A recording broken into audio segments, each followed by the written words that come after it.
Okay, let's just jump right in. If you feel like there's a new AI tool launching every single day, you're not going crazy. The whole field is just exploding. And it can be seriously overwhelming trying to figure out which tools are actually useful and which ones are just, hype. So today we're going to cut through all that noise and build a really practical guide for picking your AI teammates. And this right here, this gets to the absolute heart of it. A team of researchers asked this exact question. And I think it's something we've all felt. We've got all this incredible technology right at our fingertips. So why on earth does so much of our day still get eaten up by, the boring stuff, the repetitive manual work? That's the gap we're going to close today. So let's start by tackling that confusion head on. It really does feel like we're caught in this tidal wave of new apps, right? All of them are promising to completely revolutionize how we work. But to make any sense of it, we really need to change how we're looking at the problem. This is probably the most important mindset shift you can make. There's no such thing as the single best AI. I mean, that's like trying to find the one best tool for a carpenter. It just doesn't exist. You need a hammer for nails, a saw for wood.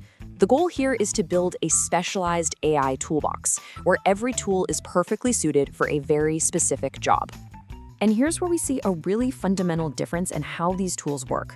A chatbot, that's reactive. It sits there, it waits for you to type something, and then it gives you an answer. An AI agent, though, is autonomous. You give it a goal, and it works on its own across multiple steps to actually get it done. It's really the difference between asking a friend for advice and hiring a teammate who goes and does the work for you. All right, so with that big distinction in mind, chatbot versus agent, let's start actually building that toolbox. We're going to look at a few common jobs that need to get done and match them up with the right AI agents. First up, let's tackle what is probably the biggest time suck for so many of us, those repetitive manual workflows. You know the ones. They fill up our calendars, they clog our inboxes, the kind of tasks that follow a pattern but still need just a little bit of human judgment. So here we've got two really powerful but different approaches to automation. On one side, you have Lindy. It's a no-code platform, which means it empowers business teams like marketing, sales, HR, to build their own AI agents without having to write a single line of code. It's all about putting the power in the hands of the people who actually have the problem. Then, on the other hand, you've got a tool like N8N.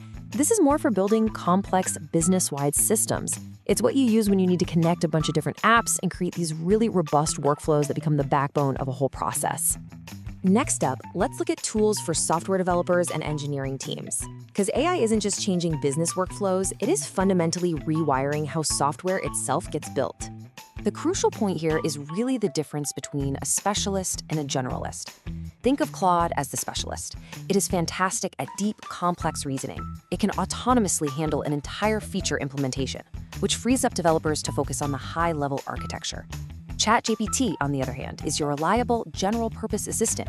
It's incredibly flexible, great for day-to-day problem-solving, for exploring a new library, or just getting quick help across a whole bunch of different languages. Okay, let's switch gears and talk about the creative side of things. Generating really compelling content, whether that's a cinematic video or a data-driven presentation, is incredibly time-consuming. But AI is changing that equation, like dramatically. I love this comparison because it just highlights the incredible range of these creative tools. Runway is basically an AI film studio right in your browser. You can generate and edit cinematic video, control camera angles, create these stunning visuals just from simple text prompts. And then you have something like Cami Slides, which is built for a completely different kind of creation.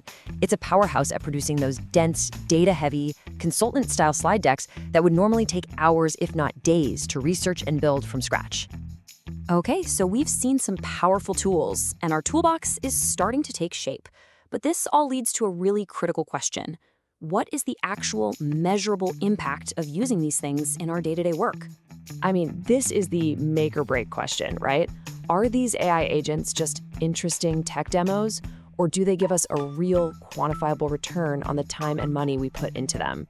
Well, a recent study from Train Technologies wanted to answer that exact question. And for one very specific, very common office task, this was the productivity improvement they measured: 69%. I mean, that is a staggering number. But what task could possibly get that big of a boost? It's summarizing text. Just think about it for a second. How many times a week do you have to read a long article or a report or some massive email thread and just pull out the key points?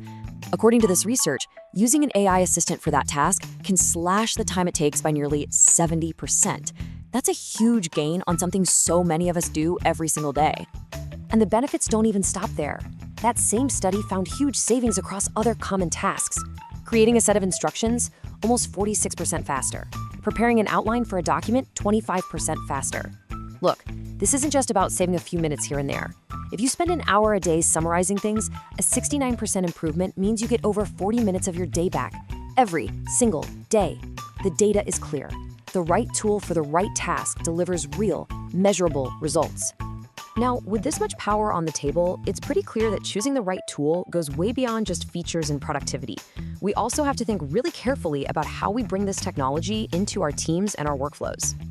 This means we have to pause and ask some really critical, really practical questions before we adopt a new tool.